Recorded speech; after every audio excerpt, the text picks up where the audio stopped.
all this stuff. Look at that, it's going to be awesome. But I'm trying to sharpen the tip of the spear on this and really focus what we're about. And we tell our students as they join leadership, this is what we're committed. When you join leadership, this is where we're going together. And if you want to grow in this direction, then you want to be here. But if this is not where you want to go, then this is not going to be a place that you're going to really enjoy. It's not going to be for you, and that's okay. But we're committed to this, and we're going to be striving with all of our energy towards this. And we're going to be holding each other accountable to becoming the people that God's called us to be. And we give that strong challenge for others, and we talk about our leadership meetings, and we do, anyways. Let's throw up that slide, Laura. When I first came on staff to focus our students, to focus my vision for students, I used the phrase, every Christian an evangelist. Right? I went to a Marine show. My buddy was kind of graduating as a Marine. They had this motto with Marines, every Marine a rifleman. I thought, that's pretty cool. Every Marine, no matter where they are, what they're doing throughout their entire Marine career, has to pass a proficiency test with the rifle. They all can shoot a gun. That's pretty cool. Even those desk guys, man, they can just, shoot an apple off your head. I think it's pretty cool. So I thought, the same thing for Christians. What if every single Christian could lead their friends through Scripture? Because the Scripture is like our weapon, right? That's like what we use. It's our primary tool of the witness. If every Christian could use Scripture to lead their friends to faith. And I said, yeah, every Christian an evangelist. And that's where the idea came. Every Christian has the capacity to reveal Jesus to their non-Christian friends. That's my vision. That's my goal. But then I began to feel like the idea of evangelist was a little bit too narrow of a term. It's a good term, but it's not an all-encompassing term. It's not robust enough, to really develop a fully committed disciple, right? So I was like, okay, evangelism's good, but after the last, 7 years, we've kind of expanded that idea of every Christian evangelist to a broader concept that includes it, that has the teeth of evangelism, but embraces a little bit more.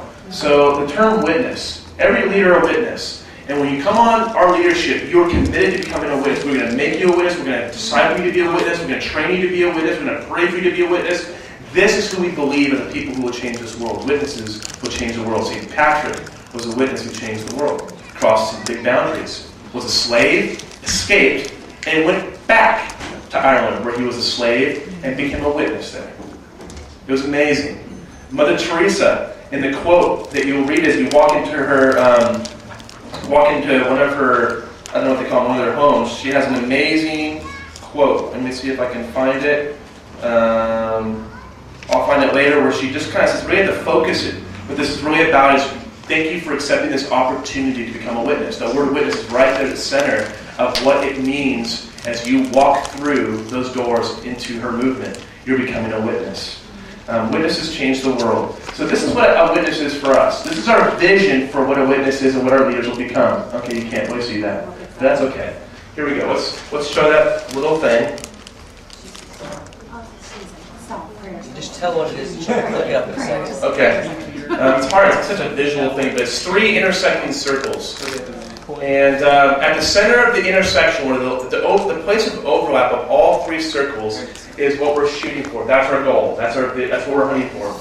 So, right here, this whole thing encompasses what it means to be a witness. A witness is someone who reveals God in these capacities. So the idea of a witness is someone who reveals God. And a witness is an evangelist. They reveal God through word and proclamation. It's gone. Keep your... Go on to the next one, dude. Yeah. And the next one is social activists. Every witness is a social activist. We reveal God through social activism. That's that we reveal God through deeds of compassion, deeds of justice, and through what we do, people see God. The third circle is every leader. A witness means that every leader is an intercessor. That we reveal God through prayer. That the power of God is released through prayer. So you have like the word, the deed, and the power in our witness. And what's interesting about these 3 circles, they kind of represent different Christian traditions that we're familiar with. When I think of social activism, I think of what Christian tradition has really embraced that and is most well known. I think of the Catholic tradition. There's a lot of powerful witnesses in the Catholic tradition that have revealed God through their radical deeds of compassion. That's why St. Francis could say, reveal, what do you say? Preach the gospel always, wouldn't have to use words. When you're doing things like Francis of Assisi, stripping down naked and walking out of your town, you can say something like that. Most of us can't, so you probably shouldn't use that quote. The intercessor. When I think of power, I think of the Pentecostal tradition of our faith. And I love reading and listening to Pentecostal preachers. Even if they're kind of out there, they kind of freak me out a little bit. I love them because they make me uncomfortable, and there's something that our culture needs to see, the demonstration of God's power. And that was a warfare thing we learned when we listened to Bo's student challenge him. This is spiritual oppression. Let's go down and discern and face that. And then the evangelist. I think of the evangelical tradition. I think of like the emphasis on the word, on the scripture, sola scriptura, we're people of the word. We preach the word, we teach the word, we study the word, we take it seriously. And the witness is the integration of these streams or traditions of our faith. The witness is one who reveals God through word, deed, and power. My invitation to you is the action of what would it mean to inspire students towards a common vision that integrates evangelism. What is your vision for who your leaders will become? You can steal this. There's no copyright on this. You can use this. And it's plenty biblical. I use certain words that are sort of inflammatory words, or they're unsafe words. You don't want to call yourself, identify as an evangelist unless you really, really own it. You're not going to identify as a social activist unless you really own it. Right? You're not going to identify as an intercessor unless you own it. So I pick these extreme terms that would really challenge people and reach the farthest edges of our Christian tradition and bring people together. We all have something to learn from each other. But the idea is we're revealing God through these means. What is yours? My challenge to you, students and staff, is to go back and ask yourself, what's our vision for those who are our leaders?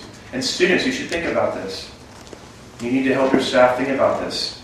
You want to make them process that for a second? Yeah.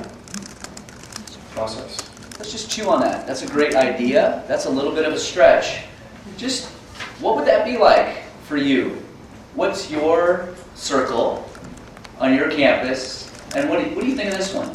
So just, where does that interact with where you're at today as you're thinking about your ministry? So let's just chew on that in pairs for a couple minutes.